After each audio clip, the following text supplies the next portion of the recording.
Hey everyone, welcome to Locked On Lakers for Friday. Brian Kamenetsky, Andy Kamenetsky, Austin Reaves, master recruiter. That's next. You are Locked On Lakers, your daily Los Angeles Lakers podcast. Part of the Locked On Podcast Network, your team every day.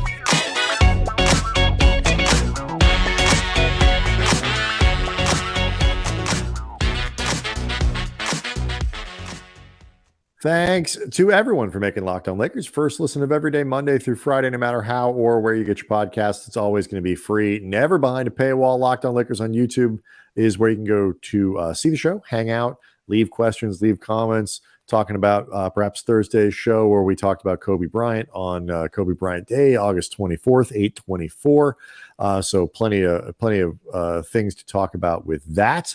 But we love your questions. We love your comments. We used them a lot for Thursday's show.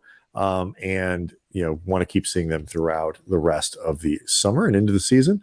So, Andy, the Steph versus Magic argument, which was something that I hadn't really thought about, became a thing this week. And we'll try to get into that. Who's better, Steph Curry or Magic Johnson?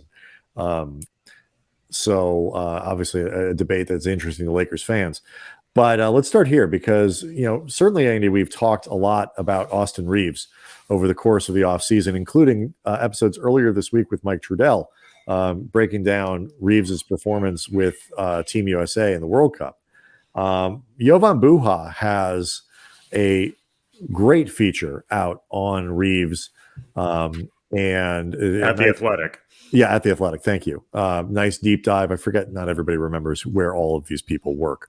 A nice deep dive into Reaves with a few things that both of us found interesting. So let's start with yours, because this part of it could have a serious impact on who the post-LeBron stars are who play with the Lakers. Yeah, this was something that jumped out at me in Jovan's piece, reading from a quote. Reaves has even played into the idea of being a lead recruiter for the Lakers, following a long line of Team USA being the soil for seeding super teams, most famously in 2008 when LeBron James, Dwayne Wade, and Chris Bosh formed a bond that led to teaming up in Miami in 2010.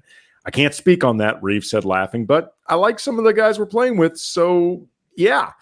And what I found interesting about that is Reaves is not at a superstar level and likely won't ever be. And I don't think it's disrespecting Austin Reaves to say that. It's just, most people, no matter how great they are, don't end up superstars. And superstars are typically the type of players that we think about as recruiters during the Olympics or during All-Star Weekend, where a lot of people suspect Katie and Kyrie first started talking about teaming up for the Nets.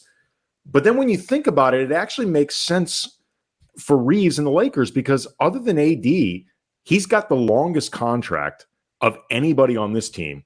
He is considered a rock-solid part of the future. Like, he's not untouchable because, let's be real, but he is definitely not somebody being shopped or even in trade conversations or that they would want to trade. So that makes him a pretty stable Laker to attempt recruiting. And he's got clout in the organization. And the players that he also is with right now, Team USA, none of them really are superstars either, other than maybe Anthony Edwards feels like he's on that path. So Reaves is on their level to be recruiting. And, it's not like in 2012, the Olympic team, when Anthony Davis just entered the NBA. Like, right. It wouldn't be like him trying to get people to join him in New Orleans. No, but what are you talking about, kid? It's a class of player, though, that in a couple of years when LeBron is maybe, retiring or something like that, you might have some interest in figuring out how to get over here. And look, I mean, we don't need to necessarily have the how good is Austin Reaves debate. Like, is he legit? Like, we've talked about a lot of these things, but he's legit. We've landed on he's it's legit.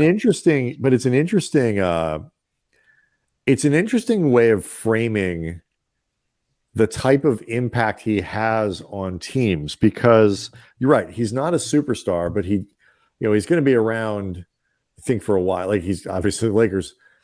I cannot think of the short list of players the Lakers would trade Austin Reaves for, particularly while he's making, 12 to $15 million a season over the next 3 years, is very small. Yeah. So he's not going anywhere. You're right. And then the Lakers will have the inside track to keep him around after it. It certainly seems like you're right, Andy. You can pencil him in for a long career here. But it's also indicative of the he's a good recruiter because he's a good guy to play with. Mm-hmm. Like it is, Mikal Bridges and all these other guys and Halliburton and name every player going down that roster can all look at this and be like, you know what? Like, yeah, sure. I'm going to go join an Anthony Davis in 2 or 3 years. I'm going to go join an Anthony Davis led Lakers team. Davis is on the decline. I'm going to be that next rising star to come in here. And one of the guys that's going to make this job easier for me is going to make me better, make it easier for me to perform and go win titles. And it's going to happen without drama. It's not going to be, Kyrie and James Harden and all this other, nonsense, is Austin Reaves. And so in some ways, he's like a perfect ambassador because he's really, really good. He's somewhere underneath superstar level. He's not even somewhere. I mean, he needs to make an all-star team before. Right, I'm saying he's somewhere underneath that superstar level. Is not like, is not threatening my space or whatever, but he's also really, really good. And I know he will blend with what I do because he blends with everything. So, yeah, perfect recruiting tool. What stuck out to me, there are a couple things. And the first thing straight from the article, and then it got me thinking about something maybe we'll get to the next segment. I liked, Jovan asked him, how does a kid from a town of just over 1,000 people who wasn't highly recruited in high school, played for 2 colleges, not selected in the 2020 round, how does he retain that underdog edge that got him here? Reaves said, I don't think it shifts at all. I think there's still a good majority of people that probably don't think I'm that good or any good at all. There aren't that many of those people left. Look, I mean, we love, making the joke, and we talked about it earlier with Trudell this week. Like, it's been fun to watch non-Lakers fans begrudgingly accept that Austin Reaves is not all hype. But, people who follow the NBA, watch the playoffs last year, know Reaves is good. Certainly fans are good. And in a year, there are not going to be a lot of people who, in the words of Austin Reaves, don't think I'm good or any good at all. But that doesn't matter because Reaves is doing that thing that all elite players do, which is make bleep up to motivate themselves. This is the chip that he's going to carry around, and it doesn't matter if it's true or not. This is the mentality. At least in Austin's case, there is a foundation that comes from plausible deniability. You know what I mean? Because there was a period where people legitimately did doubt Austin Reaves. For example, going undrafted. For example, getting no offers really other than like Wichita State. Well, no, the chip got there more credibly than a lot of these guys who were like 5-star recruits from the time they were in 6th grade. I remember Kobe talking about, this is like number 8 Kobe, not even number 24 Kobe, number 8 Kobe, talking about like, he's not really one of those like super sick athletes in the NBA. It's like, get the F out of here. Like, what are you talking about? Like, shut up. What planet are you I was ignored by like, you see, I was ignored. Dude, you were like a top flight recruit to Kentucky. Shut up. Yeah. You were the 4th pick in the NBA draft. Okay, you weren't 1, but you were 4. It's like, shut up. You were not ignored and discounted. Like Steph, we may talk about it later. Steph turned into a player that nobody saw coming. He was still a lottery pick. Right. Like he was ignored like going to Davidson. Right. But like by the time he was done at Davidson, people thought he was pretty good. Again, he was a lottery pick. People think you're pretty good. But somebody thought he was good. So I love the mentality. It is a reminder that aw-shucks nature aside, Austin Reaves will cut you. He is that competitive. So, but there's something else that stuck out with this that I do want to get into. That's really not just about Reaves, but about the rest of the roster. We'll talk about it next. Locked On Lakers is brought to you by FanDuel, and football season is about to kick off. FanDuel is giving you a chance to win all season long because right now, when you bet on a Super Bowl winner, you get bonus bets every time they win in the regular season. So just pick any team to win the Super Bowl, and you get bonus bets for every victory. And you can use those bonus bets on spreads, player props, over-unders, so much more.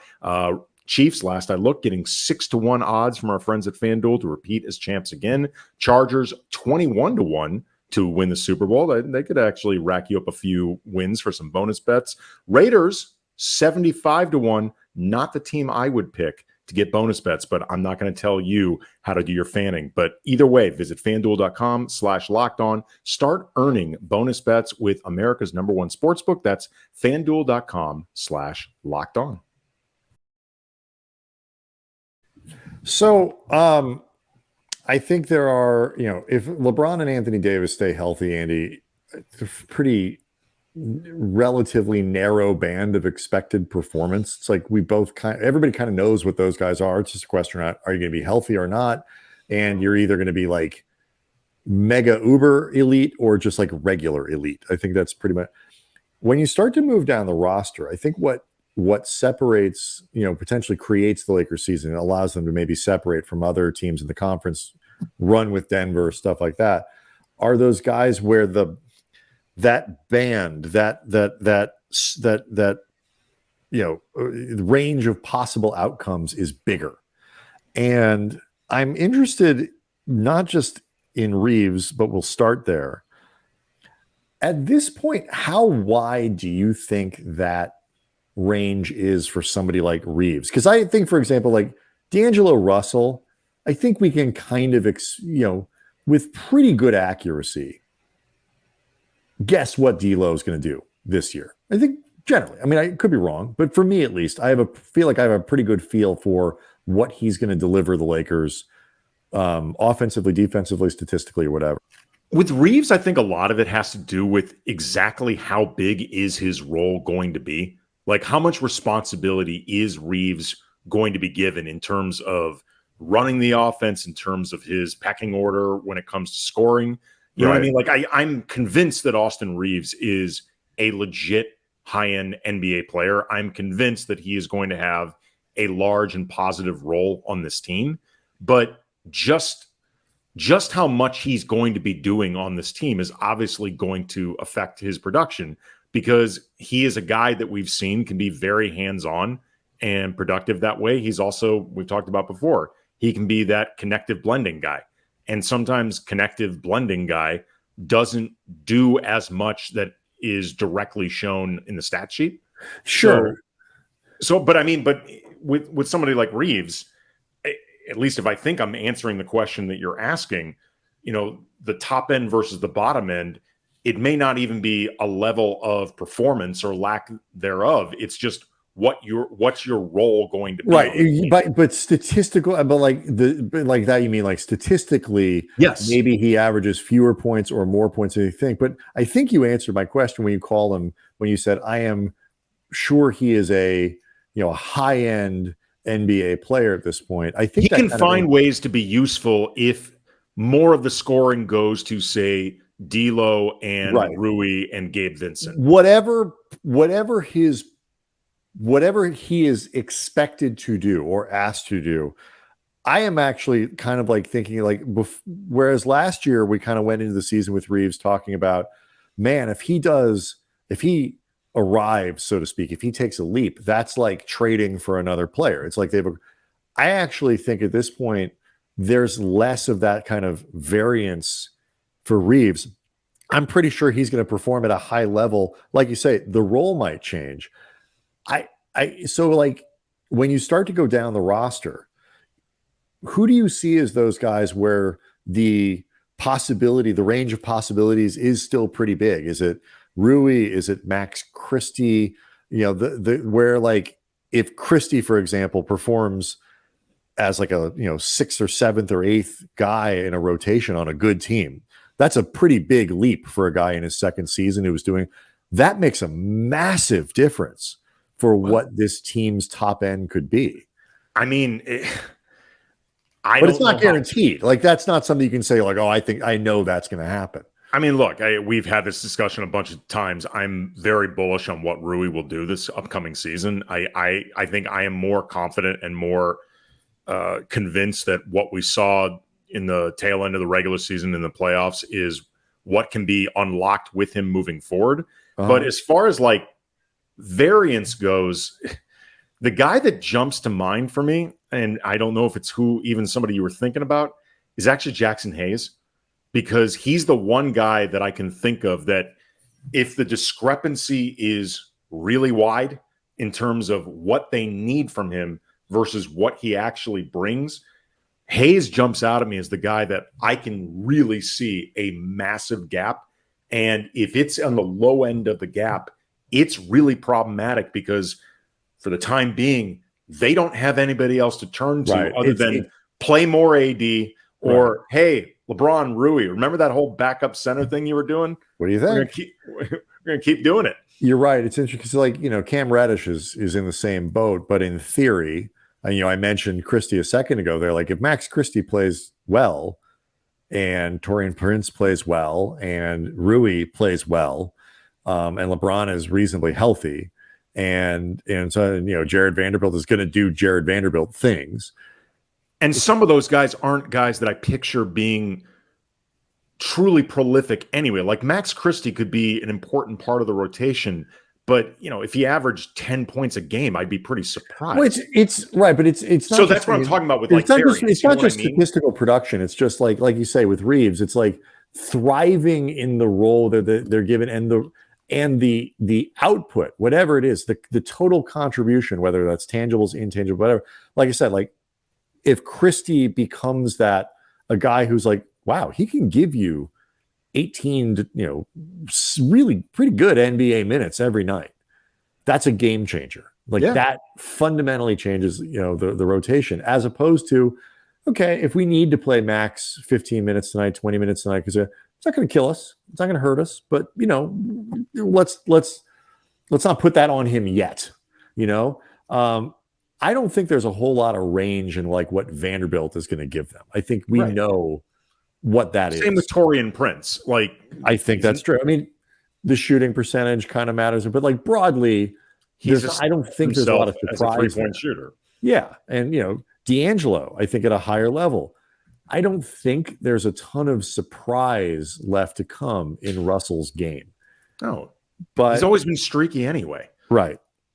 But I think Hayes is a great pull there because unlike Reddish, Hayes could play a lot. That's the thing. There, unless you're not sold on Rui, for example, there aren't a lot of other guys that I feel like are really going to be high variance guys to begin with, or really even have the opportunity to be high variance guys because they're pretty defined role players, or they're guys that I think have just shown who they are. Right. Like Hayes. Well, that's what got me thinking, was because in theory, Reaves, could have been one of those guys, except I actually think would have been more last season. Right. I think he's graduated out of that because the performances, look, I mean, he comes into camp in the beginning of the season and tanks or something. I guess we were all wrong.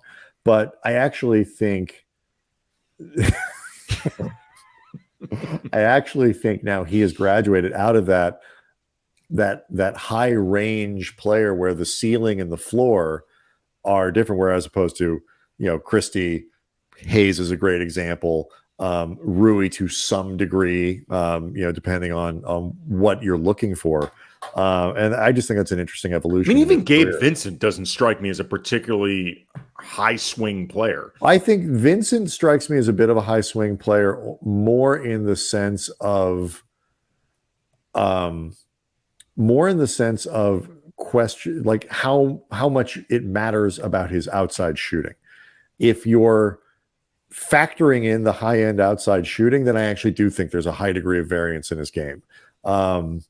I think with Vincent, there is, I think, a bigger gap between what people who have really followed him closely in Miami for the last couple of years are expecting with the Lakers, and perhaps what the average, more casual fan might be expecting based just on what they've seen like from the playoffs and whatever. But I think he is a little bit of a guy that has that variance because the outside shooting, if it is like what it was in the playoffs, makes him a much different and I think more transformative player as a backup guard. And you have more options in how you can play him and all that. So I see him as having a little bit more variance than maybe you do. But it just was interesting to me because Reaves kind of played his way out of that group, I think. And that's a really good thing for the Lakers. Do want to let everybody know that today's episode is brought to you by FanDuel Sportsbook, the official sportsbook of Locked On. Make every moment more. Visit FanDuel.com/Locked On today to get started. Magic or Steph, Andy? That's the new debate. We'll get into it next.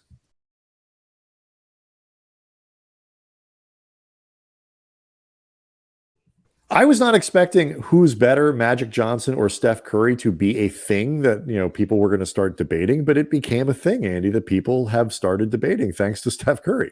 Yeah, he was on I believe it was Gilbert Arenas' podcast. I think so. And all the stuff happens now on podcasts. Yeah, and he was asked if he was the best point guard ever, and Steph said yes.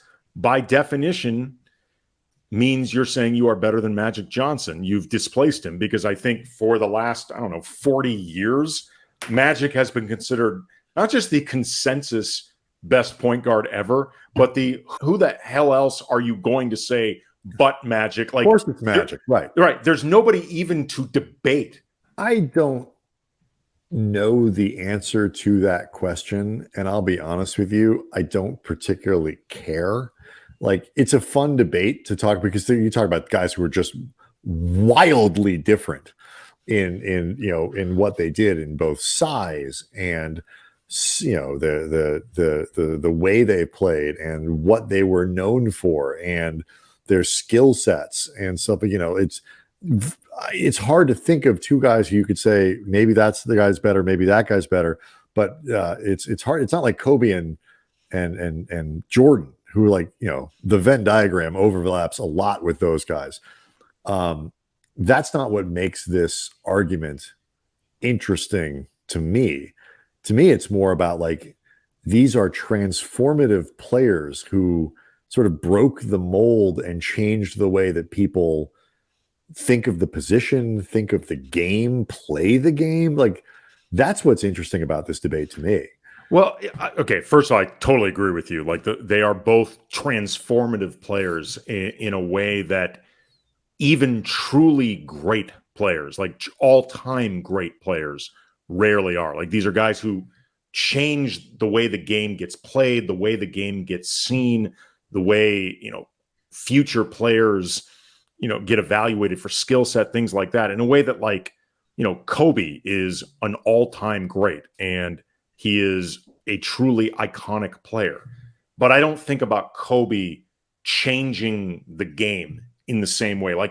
He obviously had a lot of people who patterned themselves after him, and a lot of people who wanted to be like him. And I will say this, Kobe transformed fandom in a way that maybe no athlete ever has. I've never seen fandom in the way that Kobe had fans, but I don't think of Kobe as somebody who really changed the game itself. In the same way, by the way, I don't think of MJ as somebody who changed the game in the same way that Magic or Steph did. The actual game, not the way we talk about it. Right. Oh, right. MJ changed the way the game is talked about. He changed the way the game is marketed. And obviously, like I just mentioned with Kobe, MJ had imitators. And I guess maybe if you want to talk about MJ bringing on a wave of ISO scoring, I guess. But I think of Steph and Magic as changing it in even more radical ways.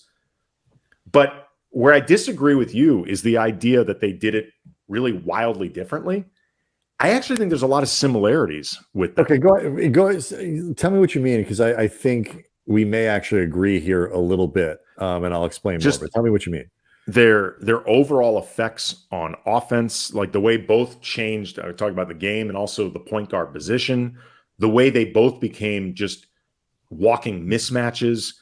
both phenomenal passers. Like Magic is the better rebounder by virtue of his height, but Steph is a really, really good rebounder for somebody that is true point guard size. Like they both completely transformed the way entire defenses would be structured because of the things that they do. Like both were good enough defensively. Like they were both renowned leaders with really unique like charisma. Like they were both even celebrated for their smiles. You know what I mean? Like they were both seems like these smiling assassins. Like it in a lot of ways, even though I agree with you, there are certain stylistic differences and obviously physical differences.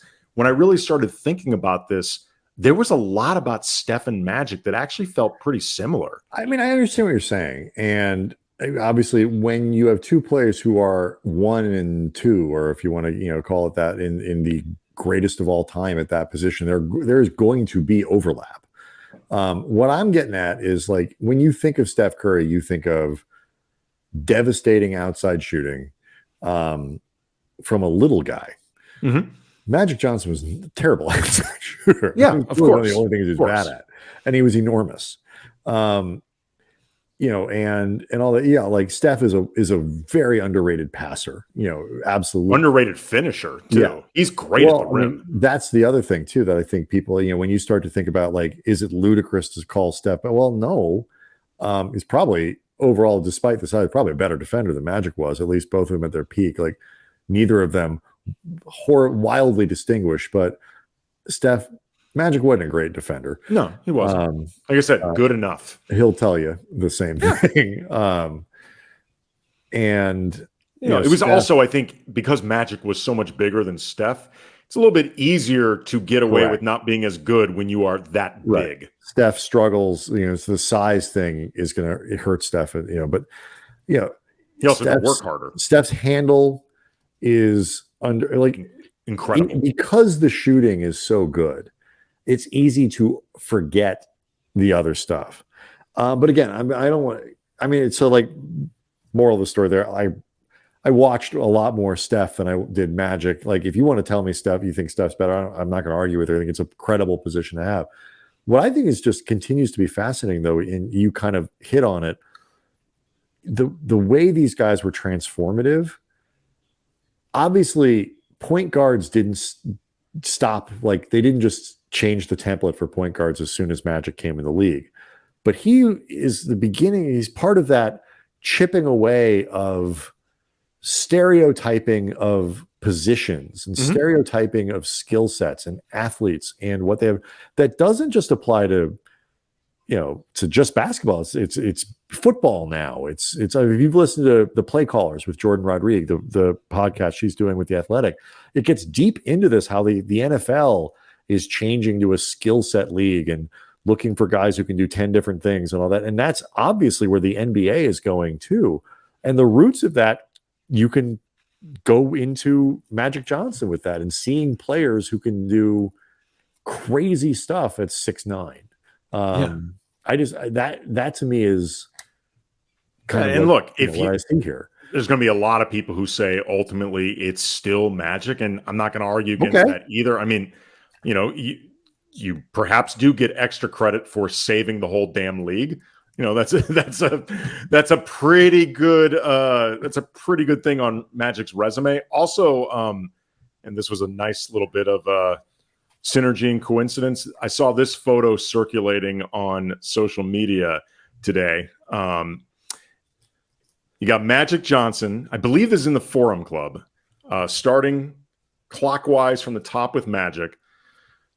Michael Jackson, Margot Kidder, Dan Aykroyd, Tatum O'Neal, and I believe Randy Jackson. That is, I'm not 100% sure that's Randy Jackson, but according to the thing I saw, it's Randy Jackson. Let me tell some of our younger viewers who weren't there, the 80s were wild. The 80s were a wild time, man. There's a lot going on in that photo. Yes, there really is. The Forum Club. Quite the place to be. Look at that Michelob bottle. Look at the Michelob bottle in front of Dan Aykroyd. It's like, I could look at that all day. And look at, I mean, my God, is it you look at Magic there, that is somebody that is going to draw in people. Like that Oh is yeah. just charisma personified. And like There's a reason Winning Time is such a, people are having so much fun with that show. But yeah, we've said this before because we've been around him. Like the way people talk about Magic's charisma, they're not overstating it. No, He's one of the most charismatic people I've ever. Is he good as an executive? A basketball executive, not a business executive. No, no, he was not. But like in terms of like you're talking about that magnetism, and I think it is. We live in a world, especially in sports, where things are done the way they're done because they're done that way, and that manner of thinking has led to, whether in sports or outside of sports, a lot of really stupid decisions and a stupid way of thinking about stuff. And one of the things that I think is, as much people bag on the analytics and data and whatever, I have a person who believes that the NBA has been overall vastly improved by analytics. Baseball sucked. Analytics ruined baseball. I think it's really improved basketball. But overall, I just think the biggest question that I think is great about analytics, and again, you can go back to Magic Johnson, is it makes us ask why. Well, why are we doing it that way? Why can't Steph Curry take 800 3-pointers a game if he's going to do that? Why can't Magic Johnson be your point guard and jump center at 6'9", even though he has Bob Cousy like skills, as a point guard? Like, why are we doing it this way? And every time a player like Steph or Magic or Jokic or whatever these guys come along, it breaks those things down a little bit more. And there's a direct line between Magic and Jokic. Absolutely. And the freedom of allowing those guys to be what they are. Jokic being allowed to like learn and become that skill set and develop it, but also somebody's saying, okay, that's fine. You can be a large human who shoots 3-pointers. It's okay. We're good with that. Locked On Lakers on YouTube is where you can go to see the show, hang out with over 20,000 subscribers to the channel, rolling along, getting towards September and Labor Day and all that stuff. And it won't be long, Andy, until training camp begins. We'll try to line up a bunch of guests over the next few weeks, get you ready for the season. Please leave us in the comments on the YouTube page at Cam Brothers, on Twitter. Let us know who you want to have on the show, and we will chase them down and demand their presence. We'll see everyone next week.